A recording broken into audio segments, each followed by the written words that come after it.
자, 우리 마지막 이제 28장 마지막을 이제 하겠습니다. 자, 우리가 조금 전에 읽었던 그 바울의 그 강론에 대한 얘기를 지금 제가 하고 있잖아요. 23절에 바울의 강론의 내용은 하나님의 나라를 증언하고 모세 율법과 선지자의 말을 가지고 예수에 대해서 권하더라. 그러니까 왜 이 하나님 나라, 모세 율법과 선지자의 말, 이것이 유대주의자와 유대교의 기본이잖아요. 유대인들은 하나님 나라를 다 소망했잖아요. 그죠? 그리고 모세 율법과 선지자의 말이라는 것은 이건 전부 구약의 얘기잖아요. 자, 이 내용을 가지고 이제 우리가 사도행전 2장을 여러분들 한번 찾아보겠습니다. 사도행전 2장 29절에 보면은 여러분들 기억나시죠? 그 베드로의 그 설교예요. 근데 이 베드로의 설교가 29절부터 제가 보겠습니다. 형제들아, 내가 조상 다윗에 대하여 담대히 말할 수 있노니 다윗이 죽어 장사되어 그 묘가 오늘까지 우리 중에 있지 않냐? 그는 선지자라. 하나님이 이미 맹세하사 그 자손 중에서 한 사람을 그 위에 앉게 하리라 하심을 알고. 누가? 다윗이. 다윗의 자손 중에서 한 사람을 위에 앉게 한다는 건 뭐예요? 왕이 되게 하는 거죠. 그죠? 다윗의 가문에서 한 사람을 왕위에 앉게 하리라 하심을 알고 미리 본고로 그리스도의 부활을 말하되 그가 음부의 버림이 되지 않고 그의 육신이 썩음을 당하지 아니하리라. 이건 누구를 얘기하는 거예요? 예수에 대한 얘기를 이미 성령의 감동으로 다윗은 알았다는 거예요. 자기 후손 중에서 누가 옳기다. 근데 그 양반은 왕위에 앉을 뿐인데 부활하시고 음부에 버림되지 않고 육심이 썩음을 당. 그러니까 이건 뭐예요? 우리 인간과 다른 존재라는 거예요. 신적인 존재라는 거예요. 근데 이 예수를 하나님께서 오늘날 우리 시대에 오시게 하고 살리시는데 부활하셨잖아요. 40일 동안. 우리가 그 일에 다 증인이다 이거예요. 우리가 다 맞지 않냐. 예수님이 돌아가시고 십자가에 돌아가시고 난 뒤에 3일 만에 부활하시고 40일 동안 우리와 함께 지내지 않았냐. 아, 우리하고 같이 있지 않았냐 이 얘기예요. 그 예수를 하나님이 오른손으로 예수를 높이심에 그가 약속하신 성령을 아버지께 받아서 너희가 보고 듣는 이것을 부어주셨다. 그러니까 성령을 우리에게 부어주셨어요. 그러니까 예수님이 이 땅에 떠나시는 것이 이제 하늘나라에 올라가셨잖아요. 1장에서 나오잖아요. 그러니까는 제자들이 놀래가지고 정신을 못 차리고 있으니까 천사가 뭐래요? 야, 너희가 본 그대로 하늘로 올라가신 그 예수는 다시 올 거야. 왜 이리 멍 때리고 있냐? 너가 할 일 하라 이거예요. 응? 그러면서 이 예수가 가시고 온 게 뭐예요? 성령 강림이에요. 사도행전 2장에. 그죠? 성령 강림이에요. 여기 그 얘기를 하는 거예요. 다윗은 하늘에 올라가지 못했죠? 다윗은 죽어서 묘가 있다 그랬잖아요. 그러나 다윗이 우리에게 말씀을 남겼어요. 주께서 하나님께서 내 주에게 말씀하시기를. 내 주라는 건 예수예요. 내가 네 원수로 내 발등상이 제가 설명했죠. 발판이에요. 발판은 뭐 하라고 있는 거예요? 우리 발 닦는 거예요. 자, 원수인 사탄 마귀가 예수님의 발판이 되게 하기까지 너는 내 우편에 앉아 있으리라. 하나님 우편에 앉아 계시라. 그러므로 이스라엘 온 집은 확실히 알지니 너희가 십자가에 못 박은 이 예수를 하나님이 주의 그리스도가 되게 하셨느니라. 주라는 것은 하나님의 그리스도가 되게 하셨느니라. 메시아가 되게 하셨느니라. 그들이 이 말을 듣고 마음에 찔려 베드로와 다른 사도들에게 물어 이르되 형제들아 그럼 우리가 어쩔까? 베드로가 이르되 너희가 할 일은 먼저 하나님 앞에 죄를 회개하고 예수의 이름으로 세례를 받고 제사함을 받으면 너희가 무슨 선물을 받아요? 성령을 선물로 받는다. 이 약속은 너희와 너희 자녀와 모든 먼데 사람은 뭐예요? 이방인들. 이방인들 곧 모든 세상 사람들에게 하나님이 부르시는 모든 사람들에게 이 일이 다 일어나는 거예요. 여기서 우리가 주목할 것은 우리의 원대로 되는 것이 아니라 하나님이 부르시는 자는 이렇게 된다. 아무리 전도해도 예수를 안 믿고 떠났어요. 그럼 우리가 굉장히 마음이 아프고 실망스럽잖아요. 그때 우리가 그것도 내려놔야 돼요.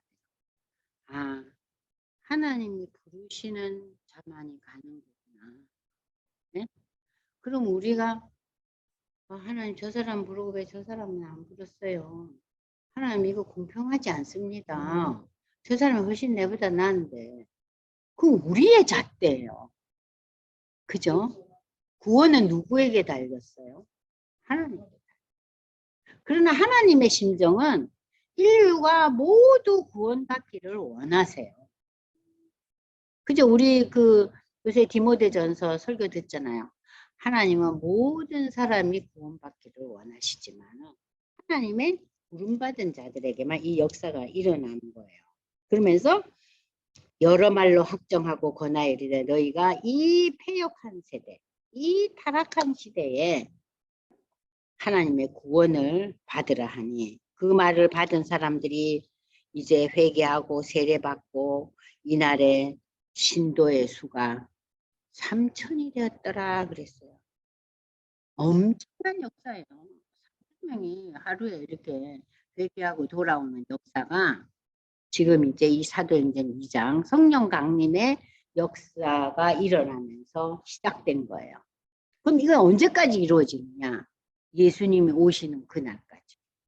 그리고 마지막 때에 누가 회개하고 돌아옵니까? 유대인이에요.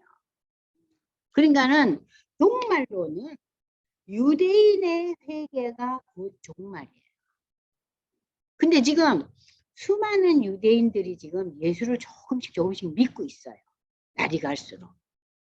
그래서 유대인들 중에 목사도 나오고 유대인들이 예수를 믿기 시작했어요.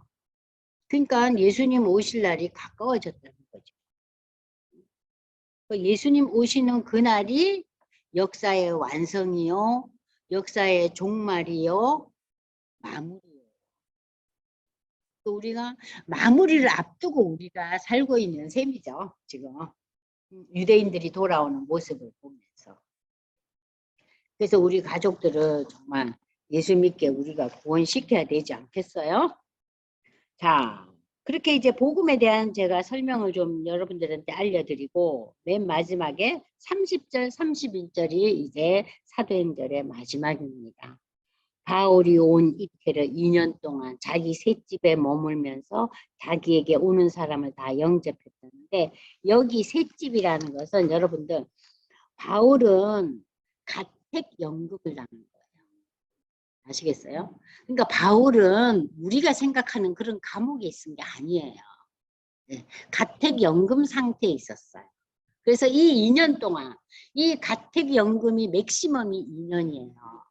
그래서 2년 동안 이 집행유예 상태를 받고 여기서 있는 동안 뭘 했어요? 거기 나오잖아요. 하나님의 나라를 전파하며 주 예수 그리스도에 관한 모든 것을 담대하게 거침없이 가르치더라. 그러니까 바울은 이 2년의 세월 동안 그 당시에 로마는 세계 지식층과 세계 내노라 하는 사람들이 다 모여든 도시잖아요. 거기서 바울의 소문을 들은 사람들이 다 이 사람, 저 사람 찾아오는 거예요. 근데 다 여기서 뭐라 그랬어요? 그들을 다 영접하고 결론은 뭐예요? 예수를 전한 거예요. 그것을 위해서 하나님께서 27장, 28장 여러분 읽으신 거예요. 자, 그러나 이 바울의 생애는 그러면은 어떻게 전개되느냐? 자, 여러분들이 이제 프린트를 이제 넘어가시면 자, 보십시오.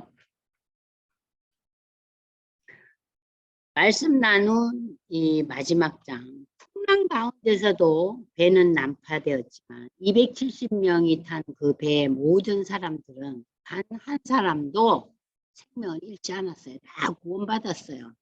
왜 하나님께서 이렇게 깊이 개입하고 간섭하셨는가? 바울의 로마 행을 위해서. 그죠?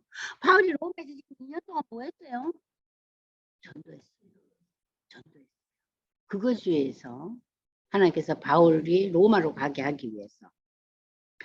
자, 두 번째 질문은 사도행전 마지막 본문은 바울 사도가 로마의 상태에서 연금 상태였지만 가택 연금을 받았 연금 상태였지만 주 예수 그리스도에 관한 모든 것을 담대하게 꺼리낌이 없이 가르쳤다는 내용인데 이건 뭘 의미하느냐? 바울은 그 당시에 최고의 식자였어요. 근데 바울이 내린 결론이 뭐였습니까?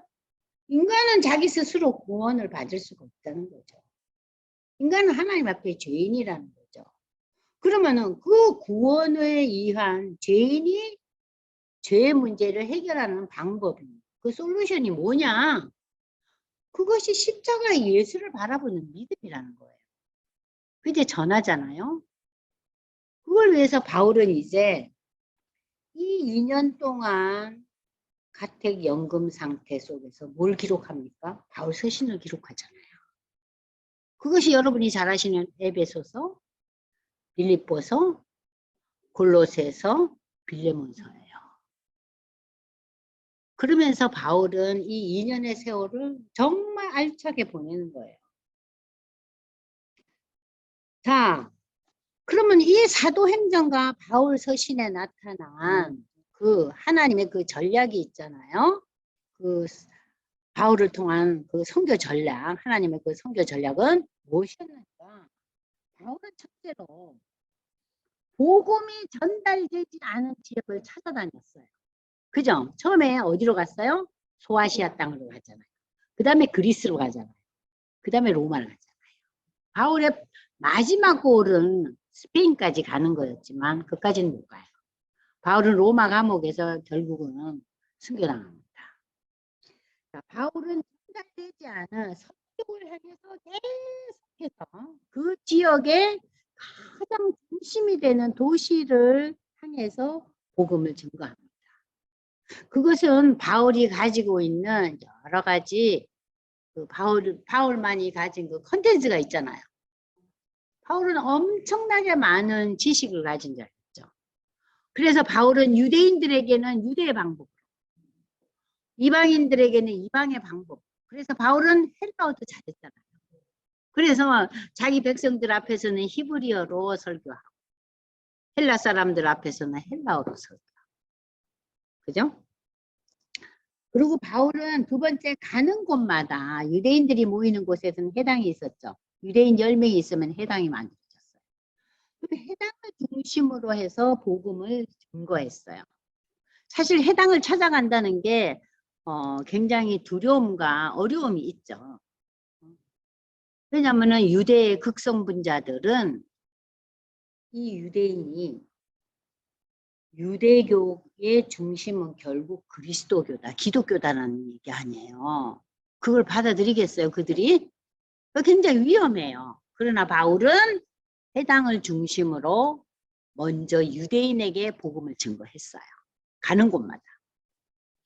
자, 그리고 바울의 그 핵심 내용은 뭡니까? 예수 그리스도가 구약 예언의 핵심이고 중심 인물이라는 거. 그래서 우리는 구약은 뭐냐? 구약은 예수가 오실 것임을 유대의 역사를 통해서 우리에게 알려주는 글이에요. 그죠? 한마디로. 자, 그리고 바울은 청중의 필요에 따라서 메시지를 전했다. 자, 청중이 어려운 사람, 못 배운 사람, 배운 사람, 그 층에 따라서 지혜롭게 말씀을 정했다는 거죠. 그리고 바울은 큰 도시의 교회를 세우고 장로를 택해서 장로의 감독 아래에 이 교회가 움직여지게 제도적인 그러한 제도를 다 만들어줬어요. 그래서 그 글이 여러분이 잘 아시는 디모데전후서, 디도서예요. 그래서 우리는 이 바울의 서신을 가리켜서 뭐라 그러죠? 목회서신이라고. 목회서신. 아시겠죠? 자, 그리고 바울은 모든 교회가 연합할 수 있도록 노력을 했다. 그러니까는 예루살렘 교회와 안디옥 교회는 다르죠. 성분이 다르잖아요. 그리고 또 예루살렘 교회와 안디옥 교회와 또 여러 가지 소아시아 교회와 그리스에 세워진 이 교회들이 다 달라요.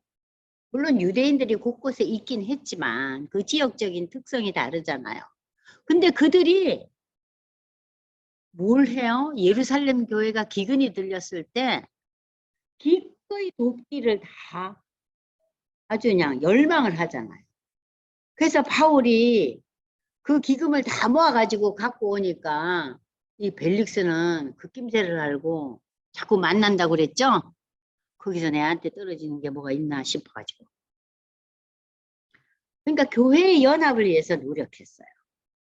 그리고 바울은 한 곳에서 어느 정도 일정한 기간을 머물렀어요. 고린도, 또 유수도의 집에서, 에베소에서, 두란노 서원 등에서 이렇게.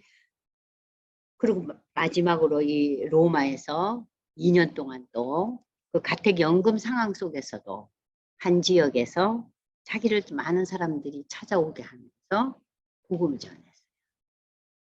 그러니까는 이 기독교의 복음이 무엇이냐 하는 것을 우리가 알고 싶을 때는 물론 여러분들이 복음서를 읽지만 이 복음의 어떠한 과정을 통해서 유대와 사마리아와 땅끝 이를테면 이방인들에게 전달되었느냐 하는 내용은 사도행전에 나타나 있는데 초반기에는 사도 요한과 베드로의 사역을 통해서 후반부는 바울과 그 일행을 통해서. 그런데 그 사도행전 28장 가운데 중심축을 이루는 게 제가 몇 장이라고 그랬어요? 15장이라고 그랬죠.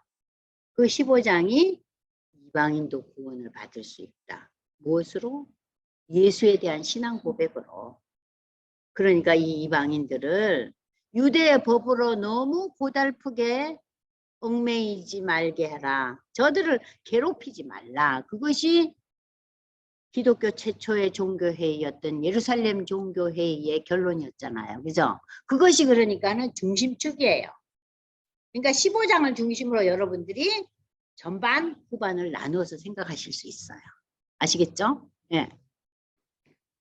자, 그러면은 사도행전 28장 이후에 이제 어떻게 되느냐. 자, 여기 보세요. 사도행전의 초반부는 사도 베드로의 사역, 후반부는 바울의 사역을 중점적으로 다루고 있다.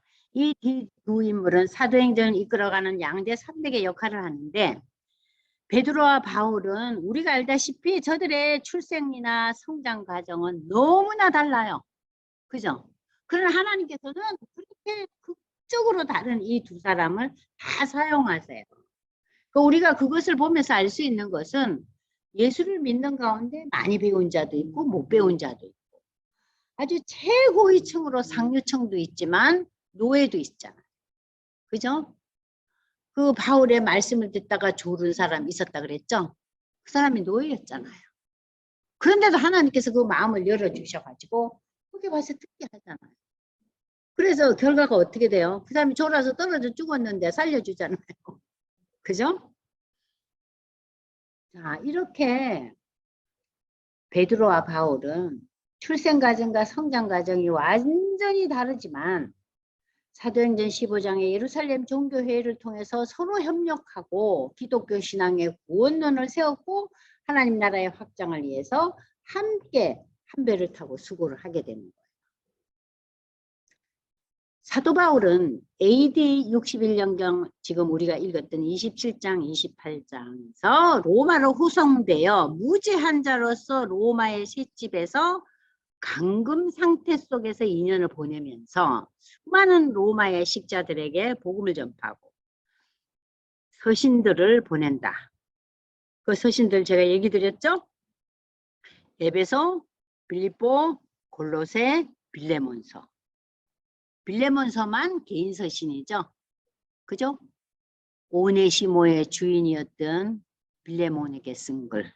나머지 에베소서와 골로새서와 또 빌립보서는 다 교회를 향한 서신이었어요. 그거 구별하시죠? 자, 그리고 2년 후에 바울은 정식으로 석방이 돼요. 그래서 그 로마에 남아서 활발하게 활동을 합니다. 그러나 이 시대가 누구 시대였어요? 네? 네로 황제 시대였어요. 다시금 교회의 핍박이 심해지자 재투옥당하고, 그리고 1년 반 정도 이제 로마의 그 아주 무시무시한 감옥 속에서 순교당합니다. 그 순교당하기 직전에 쓴 기록이 디모데 후서예요. 그래서 디모데한테 내 코트도 가져오고 내 구약 성경 책도 갖고 오니라 그러잖아요. 그게 디모데 후서에 나오죠. 그게 디모데 후서가 바울의 유서와도 같은. 디모데를 가리켜서 영적인 아들이라 그러죠. 그죠? 그래서 이제 바울은 AD 66, 67, 68년 이 어간에 순교당합니다. 네로 황제가 기독교인을 박해하던 이 암울한 시기에 베드로는 십자가형으로 죽임을 당해요. 그런데 바울은 로마의 시민권자예요. 십자가형을 당하지 않아요. 그래서 바울은 참수를 당해요. 참수형으로 순교당합니다. 이렇게 그 마지막 순교의 모습도 이 두 사람은 달랐어요. 한 사람은 십자가형, 한 사람은 참수형을 당했다고 합니다. 참수형이라는 것은 그렇게 고통스러운 건 아니거든요. 순간적으로 죽어요. 목이 달아나니까. 근데 이 십자가의 죽음이라는 것은 건강한 사람은 일주일 이상 매달려서 고통을 당하잖아요. 그래서 그 십자가의 죽음이 예수님이 돌아가시고 난 이후에 이 십자가의 형벌이 없어졌어요. 그래서 이 십자가의 그 죽음이라는 형벌은 제가 지난번에도 얘기 드렸지만은 우리가 성화를 볼 때는 이렇게 가려져 있잖아요. 그러나 실제로 매달 때는 발가벗겼어요. 그러니까는 수치스러운 죽음이고, 그리고 고통이 극에 달하는 죽음이었어요. 그래서 인류 역사상 가장 참혹한 죽음이 십자가 형벌이에요. 근데 이 십자가 형벌을 예수가 당한 거예요. 그리고 이 예수는 어느 시대에 왔어요? 로마 시대에 왔어요. 인류 역사상 가장 문화와 인간의 지혜와 지식이 최고조로 달았던 시대가 로마 시대였죠. 그러니까 로마는 헬라의 지식과 철학을 들여오고 로마의 법과 정치와 질서가 아울러진 인류 역사상 최고의 그 정치 제도와 문화를 가진 도시국가였어요. 그때 누가 오셔요? 예수님 오셨어요. 그래서 이제 여러분들이 전체적인 그 사도행전 1장에서 이제 28장을 쭉 다시 한번 다음 시간에 1장의 주제, 2장의 주제, 그러면서 제가 포인트를 쭉 얘기를 드릴 거니까 다음 주에도 이 프린트를 꼭 가지고 오세요. 그리고 집에서 이렇게 들으시는 분들은 그러니까 이 프린트를 보시고 하시고, 프린트가 없는 분들은 제가 이 화면으로 띄우잖아요. 그러면 이제 여러분들 스마트폰으로 보시면 화면이 작으니까 집에 있는 컴퓨터 화면을 보시면은 이 자막이 굉장히 크게 나와요. 그러니까 프린트 이상의 역할을 할 수 있으니까 이렇게 꼭 준비하시고 다음 주에 저희가 이제 종강을 하려고 합니다. 자, 그럼 오늘 이제 마지막 이제 여러분들이 쭉 들으셨는데 어떠셨어요? 김정미 집사님, 음소거 해제 요청합니다. 얘기 한번 해보세요. 예. 네. 잠깐만요. 네. 종강 파티를 해야 되는데. 종강 파티를 해야 된대요. 종강 파티를 1장에서 28장에 이르는 복습이 종강 파티입니다. 네. 이렇게 하시면 서로가 다 의미가 있을 것 같아요. 여러분들하고. 그죠? 또 여러분들이 다음 주에 혹시 시간이 나시는 분들은 교회 오셔서 1장에서부터 28장의 전체적인 흐름 공부하시는데 여기에 조인하셔도 좋고요. 또 그래도 마냥 집에서 듣겠다 하시는 분들은 집에서 들으시고요. 근데 이제 우리가 집에서 이렇게 자꾸 듣다 보면 여기에 익숙해져 가지고 교회에 나오는 게 점점 더 힘들어져요. 네, 그래서 어쨌든 뭐 좀 놓칠 수도 있고 또 뭐 일이 생겨서 참여 못할 수도 있는 분들을 위해서 이제 유튜브 동영상은 제가 항상 띄우니까 좀 놓친 분들은 들으시고, 우리 이 클래스에 오시는 권사님 한 분은 집에서 그냥 이 일 저 일 할 때 그냥 유튜브를 들으시고 자주자주 들으신대요. 옛날 것까지도. 그러면은 많이 이제 내용이 좀 익숙해지고 성경에 대한 그 어려움과 두려움이 많이 이제 없어졌다고 얘기를 하시더라고요. 그래서 여러분들이 시간 나시는 대로 이렇게 들어오시고 다음 주에 그러면 총정리하겠습니다. 여러분 함께 기도하겠습니다. 하나님 아버지, 우리가 지난 11주 동안 사도행전의 그 역사적인 흐름을 읽어가면서 참 초대교회 어떻게 예수의 복음이 전달되었고 하나님께서 어떻게 사도들에게 역사하셨는지 그 상황을 보면서 오늘 우리가 살아가는 이 땅과 이 세상에서도 하나님의 말씀을 우리도 전할 수 있는 자에게 은혜를 베풀어 주시옵소서. 나 혼자 예수 믿고 하나님 백성 될 것이 아니라 우리에게 엮어져 있는 가족들과 친지들에게 복음을 전하며 그들이 꼭 예수 믿는 사람들이 될 수 있도록 저희가 기도하며 담대히 증거하는 우리 모두에게 하나님 인도하시고 축복해 주시옵소서. 오늘도 저희가 27장, 28장을 통해서 하나님의 놀라우신 다스림과 인도하심을 직접 읽고 들으면서 감격합니다. 하나님 바울의 생애에만 하나님이 함께 하셨겠습니까? 우리 모두에게 하나님의 역사가 하나하나 이루어져 감을 이 기록을 통해서 다시 한번 우리가 확인하게 하심을 감사드리며 예수님의 이름으로 기도드리옵나이다. 아멘.